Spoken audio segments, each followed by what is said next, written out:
All right, this lesson is about simplifying expression using the rules of exponents. And so for the first rule, I want to put some numbers in for m and n. If you see a squared or a cubed times a squared, what this means is that you have 3 copies of a times another 2 copies of a. And so what that would look like is 3 copies of A multiplied by an additional 2 copies of A. And so that gives me 3 copies plus another 2 copies for a total of 5 copies of A. And so the rule is if you have the base written twice, you're going to add the exponents. 3 plus 2 would give you that 5. So in general, we would take the exponents and add them, even if they're fractions, even if they're negatives. So in the case of number 1, we have 2 copies of y times an additional 3 copies of y for a total of 5 copies of y. They use different representations for multiplication. Here they're using a huge dot. Here they're using a small dot. Sometimes they use parentheses and a dot. Sometimes they don't use anything at all. But it all means multiplication, so don't let that confuse you. Okay, so for number 2, they're using a dot here and then parentheses here. But you could rewrite this using a dot for all of them, and it would be the same thing. You don't even have to write the dot, the multiplication dot at all. And you can also rearrange the terms to where the k's are next to each other, followed by the j.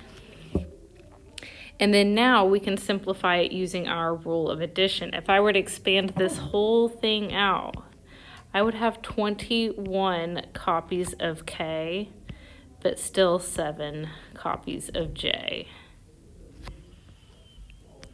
Okay, for this next one, I like to put multiplication dots because there's nothing keeping this 3 attached to the n4. There's nothing keeping this 2 attached to the n5.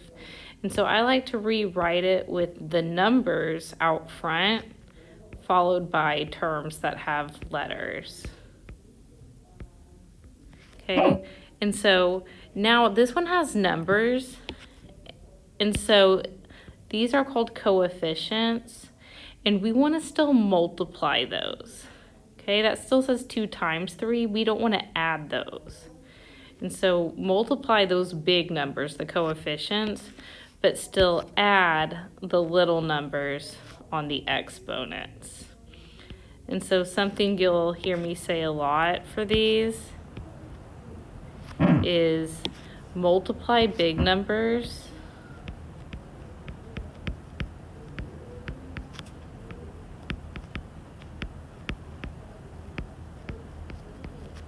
and add little numbers.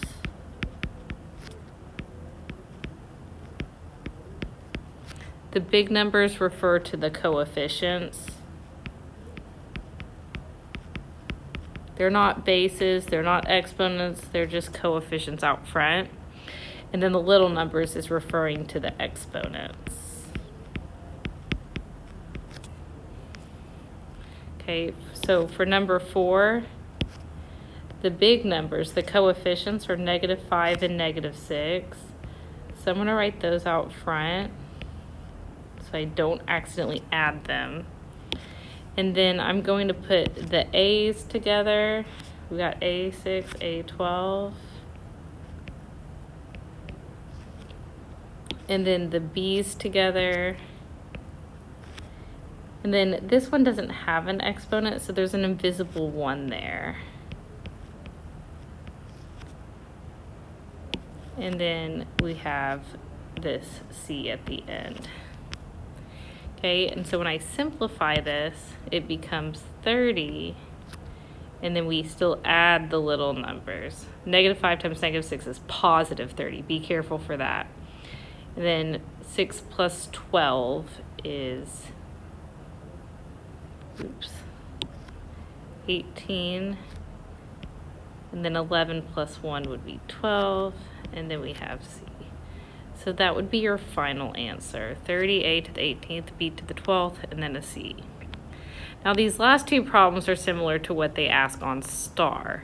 And so they try to make it look complicated by turning it into a word problem, but it's really going to be the same thing.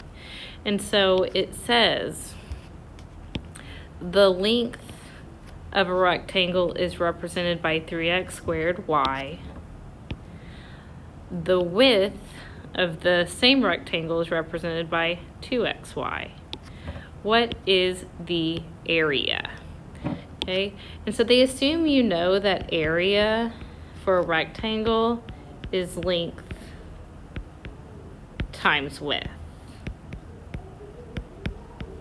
And so for this problem, the length is 3x squared y, and the width is 2xy. That was given to us in the problem. So the length is 3x squared y. The width of the same rectangle is 2xy. So we're right back to what we were doing. Multiply your big numbers, which is 3 times the 2, and add your little numbers. So on the x, we have a 2 and an invisible 1. For the y, we have 2 invisible 1s. And so this simplifies to 6x cubed y squared. Right? And then they also like to put fractions involved, but it's still the same thing. You're going to add all these little numbers together, and you can even use a calculator for that. So I'll show you how to use Desmos to add all this up. And so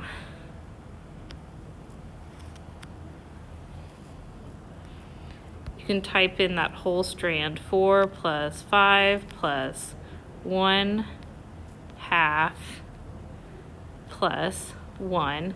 It's going to give you a decimal, but you never want to use the decimal. Even though 10.5 is a pretty decimal, always convert it to the fraction, because these are called rational exponents, which means fraction exponents. They only want fractions. They have special meanings, like 1/2 exponent means square root and so on. And so always use fraction. And Desmos can give you that simplified fraction.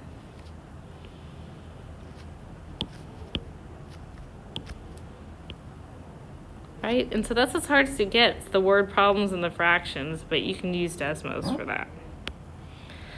All right, so the next rule, we are dividing now a quotient. And so I'm going to put numbers on this again. So let's say I had a to the 5th divided by a to the 3rd. If I were to expand that out, that's 5 copies of a written on top divided by 3 copies of a on bottom. Okay, and so what's different about this is division cancels with multiplication. So each a on top cancels with an a on bottom. And so let me get a different color. This a would cancel with this a, another a cancels, and another a cancels, leaving me with 2 copies of a, which is the same as a squared. And so the rule for this one is if you are dividing, you subtract your exponents. 5 minus 3 would give us that too, and that's because they're canceling. Okay, and so you subtract the bottom exponent from the top exponent because that's what's getting canceled.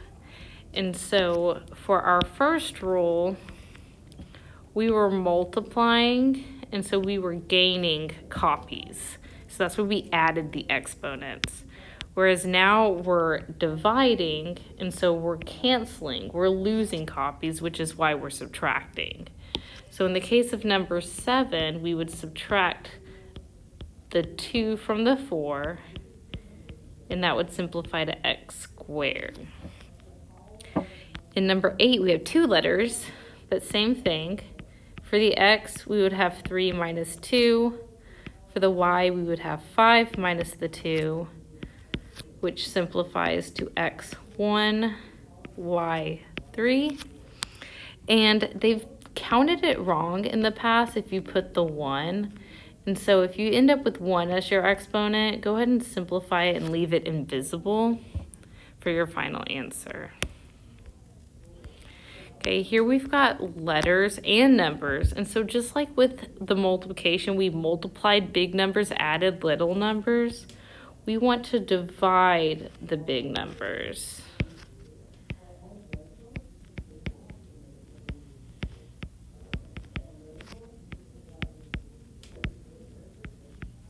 Okay, divide these coefficients. This still says 8 divided by 2. You don't want to start subtracting these. Okay, so divide big numbers, subtract the little numbers.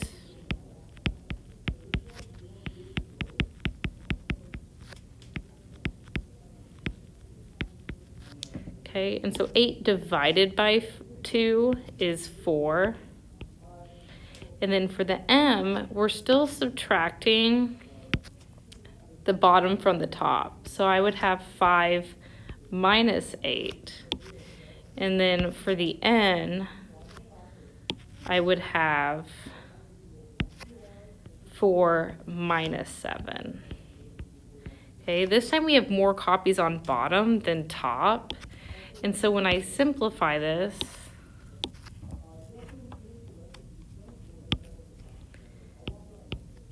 we end up with a -3 exponent and a -3 exponent for the n. Whenever you see a negative exponent, that just means there were more copies on bottom than top. And so that resulted in a negative exponent because when you use this subtraction rule, it assumes you're writing everything on top of the fraction. And so when you see a negative exponent, that means they're on the wrong side of the fraction.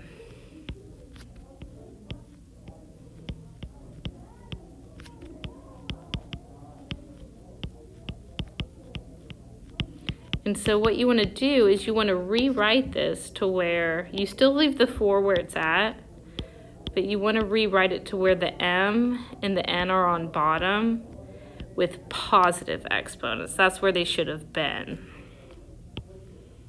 Whenever you have a negative exponent, it just means you canceled out extra on the bottom than you had on the top.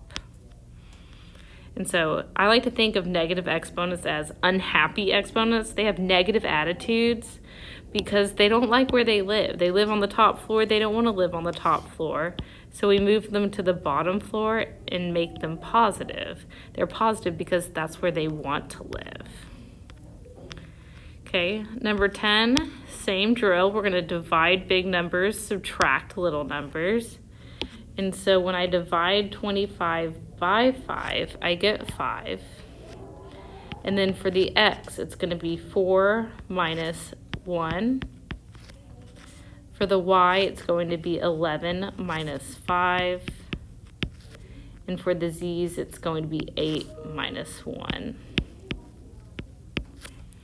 And so that simplifies to 4x3, y6, z7. Right, now we've made it to the word problems.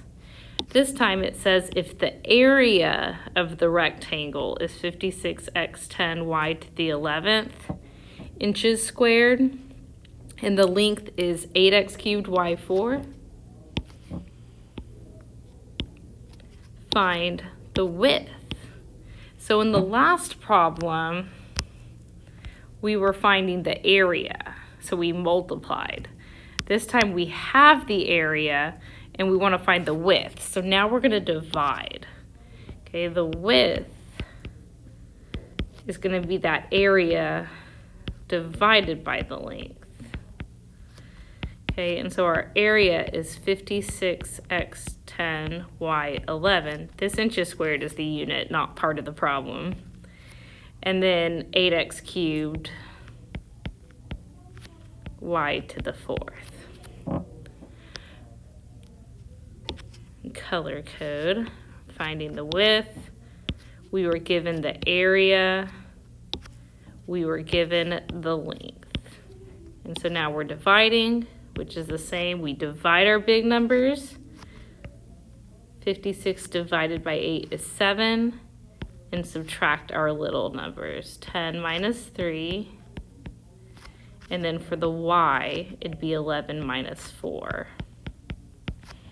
And so that simplifies to 7x to the 7th, y to the 7th. All right, throwing in some fractions. And these aren't pretty fractions, but the same rules apply. We're gonna divide the big numbers, our coefficients, but still subtract our little numbers. And you can still use Desmos for this if you're not comfortable with fractions and negatives. 16 divided by 6 ends up being a fraction, which is 8/3. And so when you simplify, make a big fraction bar. Your answer is going to be one big fraction. And what you don't want to do is put the 8/3 on top of a fraction bar. You don't want a fraction within a fraction. And so if you end up with a fraction for the coefficient, put the 8 on top and the 3 on the bottom. No fractions within fractions. Okay, and then for the x's, we're going to use our subtraction, our rule of subtraction, and subtract the 4 from the 3/2. And then for the y, same thing. Oops. We have an invisible 1 minus a 5/3. Okay, I like to go ahead and write it down and then number crunch.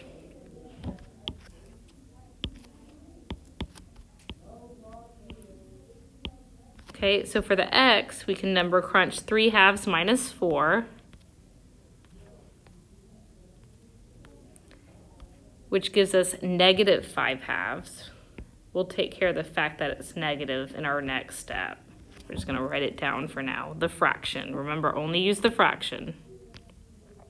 For the y, we have 1 minus 5/3, which is negative 2/3. Okay, and so the x and the y are negative. They have negative attitudes. They don't like where they live, so we're going to move them to the bottom. The 8 is going to stay on top all by himself, and then the x and y are going to join the 3 on bottom. And so now that they've moved, they're positive. They have a negative attitude, move them to the next floor, and then they're positive. And so this would be your final answer. And most of the time, questions like these will be multiple choice, so you'll just have to be careful to identify which answer matches yours. All right, so those are the two biggest rules, the quotient and the products. Now we're going to start doing them 2 at a time.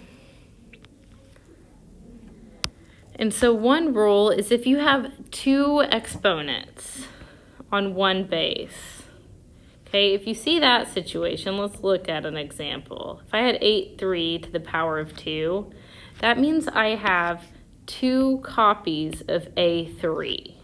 So I would have A3 written twice, which if I were to expand that out, is 3 copies times 3 more copies would give me A to the 6th. And so the rule for this is if you have 2 exponents on one base, you multiply them together. Okay, this is different than the other example we looked at. The other example was we had A3 times A2. This time I have the base written twice. Here I have it written once. And so if I have the base written twice, that's when we add them.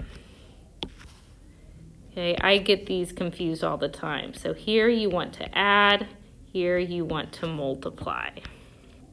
Okay, and so in this case, we would multiply the 2 times the 3 to get 2 to the 6, which you could simplify. It's a number, 64. Most of the time we have letters. Like this next example, we would do 6 times the 7 and get 42. A lot of people put 13 here, but if I were to write x to the 6 7 times, 1, 2, 3, 4, 5, 6. That's a lot of x's if I were to write it all out. And then write all those 6 x's, that's a lot. That's 42.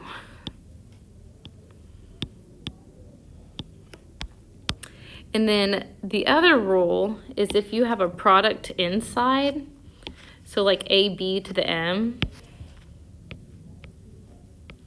if I had like AB to the third power, that's AB times AB times AB, which is 3 copies of A and 3 copies of B.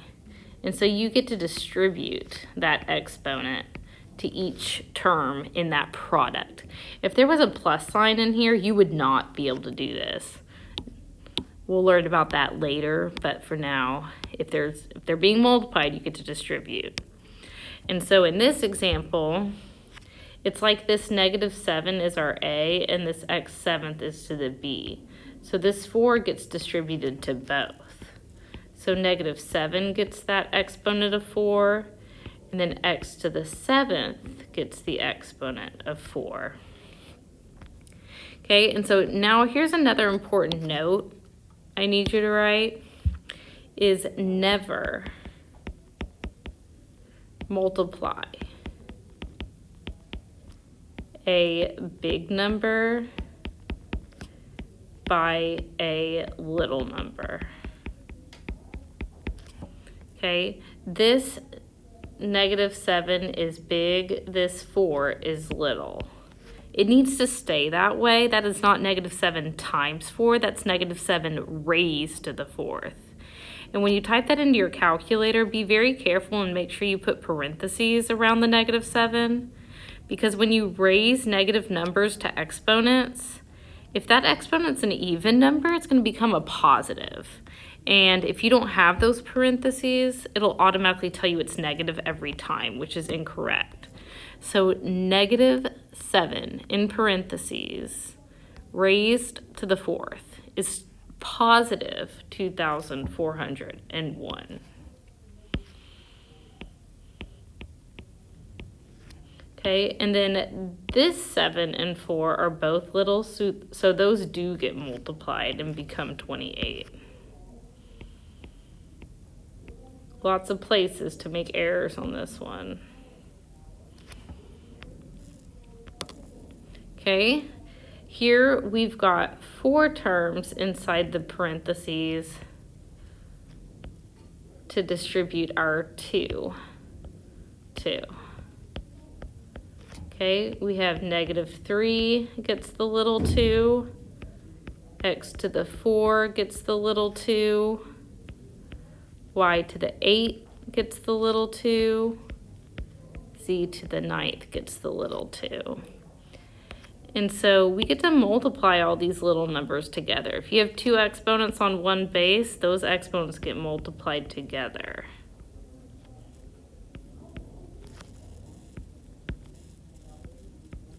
Okay, so we'd be looking for x8, y16, z18, and then this leading coefficient is -3 squared, not -3 times 2. That's a big -3 and a little 2. That becomes +9. -3 times -3 is +9. They usually have -6 and -9 as distractors, so just be careful. Right, here we've got a fraction as an exponent, but everybody gets that fraction as an exponent.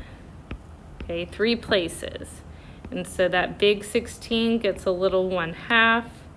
That x to the 4 gets the 1/2. That y to the 8 gets the 1/2. Okay, and so we get to multiply the little numbers, 2 exponents on one base. So that would be x2. Multiplying by 1/2 just cuts the number in half. y4, you can type that into Desmos if you want. But be very careful with this leading coefficient. 16 raised to the 1/2 is not 16 times 1/2. A lot of people put 8 there because they're multiplying. 16 raised to the 1/2 is 4. It's the same as taking the square root. So 4x squared y to the 4th would be our final answer. Right here we've got 2 sets of parentheses. The first set of parentheses is telling us to distribute the 1/3. The second set is kind of unnecessary. Those didn't need to be grouped. Okay, so let's take care of that distribution step. The 8 gets the 1/3. The a to the 6 gets the 1/3. The b to the 15 gets the 1/3. Big 8, little 1/3. The 6 and the 1/3 are both little. The 15 and the 1/3 are both little, so they get multiplied. And then we still have that 2ab7. Okay, 8 raised to the 1/3 is 2, same as taking a cube root. And then 6 times 1/3 is 2, same as dividing by 3. And then 15 times 1/3 is 5. And then we still have that 2ab7 we haven't done anything with. You can put your invisible 1 there. And then now we're right back to what we were doing before. Multiply your big numbers. Let's bring those out front. The 2 and the 2. And then we can put our a's. We're going to add the little numbers, 2 and 1. And then for the b's, we have a 5 and a 7. Multiply your big numbers, add your little numbers. So that simplifies to 4a, 3, b, 12 for our final answer. Okay, and so we made it to the word problems. Let's see if I can get rid of the calculator. All right, this time we're dealing with the circle. The radius of a circle is represented by 4a, 4b2. Find the area if the formula is a equals pi r squared. So they gave us the formula this time. Whenever my formula has an exponent, I like to rewrite that. And so if it's r squared, that's the same thing as r times r. I don't like dealing with exponents in my formula as well as my expressions here. Just makes it easier for me. You're going to leave pi in your final answer, so he's just along for the ride. You don't have to round to 3.14, just leave him. And then we have an expression for the radius. So I'm going to put parentheses where the r is because they told me that r is 4a, 4b squared. So 4a, 4b squared, 4a to the 4th b squared. Now we're right back to what we were doing before. Multiply your big numbers. Keep pi along for the ride. 4 times 4 are my big numbers. And then for my little numbers, the a would be 4 plus 4. The b would be 2 plus 2. And so that simplifies to a 16 for my coefficient. A to the 8th, b to the 4th. And usually they put the pi after the number. He's a number 2. They just write him after the 16. And that's how you would see the final answer. Usually this is multiple choice too. They don't make you type in a pi. Right? The next one, the radius of a cylinder is represented by 2x4y. That's the radius. And then the height is represented by 7xy. Okay, find the volume of the cylinder if the formula is v equals pi r squared h. Okay, just like the last one, I'm going to rewrite that r squared as r times r. And they gave us an expression for the radius and the height. So I'm going to put parentheses and fill those in. So the radius is 2x4y. We're going to need to write that twice. R, 2x4y, 2x4y. And then the height, they said, was 7xy. Okay, and now we're right back to what we were doing before. Multiply our big numbers, we'll write them out front. We have a 2 and a 2 and a 7. And add our little numbers. So for the x, that's 4, 4, and an invisible 1. For the y, it's 1, 1, 1. Okay, and so 2 times 2 is 4 times 7 would be 28. And then 4 plus 4 is 8 plus 1 is 9. And then 1 plus 1 plus 1 is 3 for the y. Put that 28 before the pi.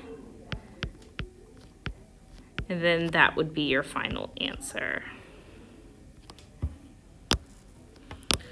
All right, if we have division, we can still distribute that exponent. As long as it's multiplication or division, you get to distribute the exponent into the parentheses. And so let's skip to like number 22. Okay, and so this 3 outside the parentheses gets distributed to the big 3, the x, the y, the w, and the z. Okay, so the 3 gets the little 3. The x already had a 3, but he's getting another 3. The y had a 2, but he's getting a 3. So remember, 2 exponents on one base, you multiply them. W didn't have anything, so now he's got a 3. Z already had a 4, he gets a 3. Right, and so when we simplify this, be very careful. 3 cubed is not 9. 3 times 3 times 3 is 27. Big 3 and a little 3, don't multiply them. Okay, and then this 3 times 3 does get multiplied to give you 9. This 2 times 3 multiplies to give you 6. And then we have W3, Z12. And then can't combine X's and W's or Y's with Z's, and so that's as simple as it gets. All right, skipping to our last rules, we already talked about negative exponents. If you see a negative exponent, it doesn't like where it lives. And so technically he's living on top right here. And so if he's negative, we're going to move him to the bottom and make it positive. Here he's living on bottom. He doesn't like that, so we're going to move him to the top. If there's nothing on top, you need to put 1 as a placeholder. If there's nothing on bottom, like here, you don't have to put anything as a placeholder. So I'm going to get rid of that fraction bar. Okay, and so let's do number 26. That's where a lot of these rules come into play. And they like these problems that combine all the rules together because then you've really got to apply them all. And so what I do is I worry about negatives at the very, very end. Sometimes they get resolved along the way, and so wait till the very end to take care of negatives. And so take it one step at a time, and the first step is I'm noticing parentheses, and these parentheses are telling me that these two terms get a 3. And so I'm going to leave the top alone for now and go ahead and distribute the 3. And so 3 times the negative 2 would become negative 6, and then B gets the 3. Okay, next I'm still not going to take care of the negative exponents because I want to combine the A's and the B's together. And we do that with our rule of subtraction because we're dividing. And so remember, we have to subtract bottom from top. So here I've got a 6 minus a negative 6. And then for the B's, I've got negative 2 minus the 3. If you're not comfortable with negatives, you can type those into the calculator. 6 minus negative 6 is positive 12. Negative 2 minus 3 is negative 5. So the negatives for the A took care of themselves along the way. The B did not, and so we still need to move the B. And so we're going to leave the A12 on top. He's happy where he lives. Oops. But B wants to live on the bottom. So we move him to the bottom, and now he's got a positive attitude. And so that would be your final answer for number 26. For 27, we need our last rule, which is anything raised to a 0 power turns it into a 1. Okay, so like, let me show you this in a calculator.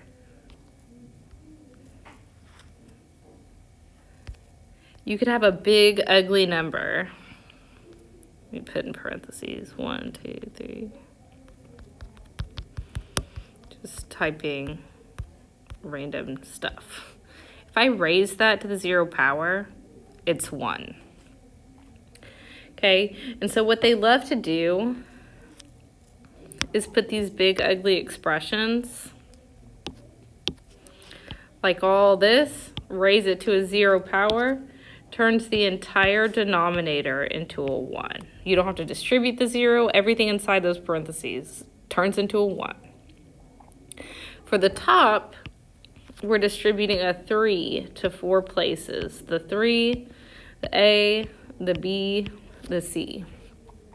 And so the big 3 gets a little 3. A2 gets a little 3. B to the negative 4 gets a 3.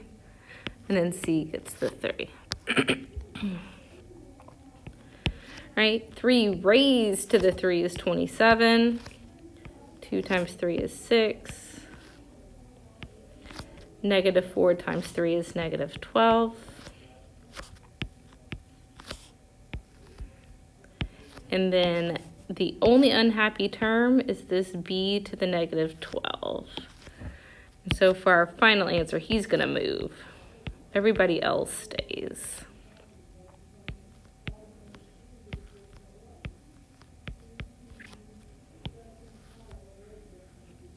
So that would be our final answer.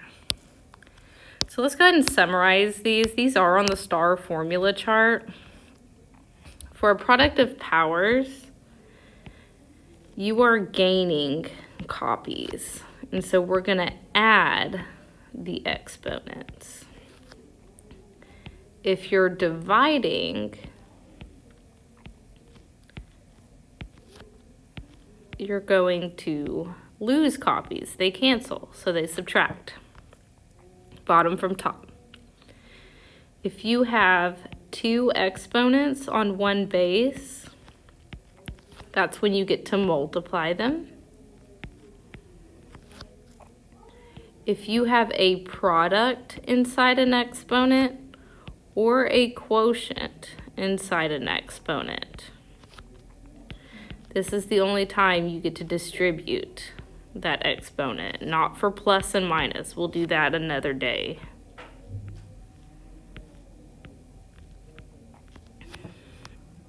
Anything raised to the 0 power is 1. And negative exponents don't like where they live, so we move them and make them positive.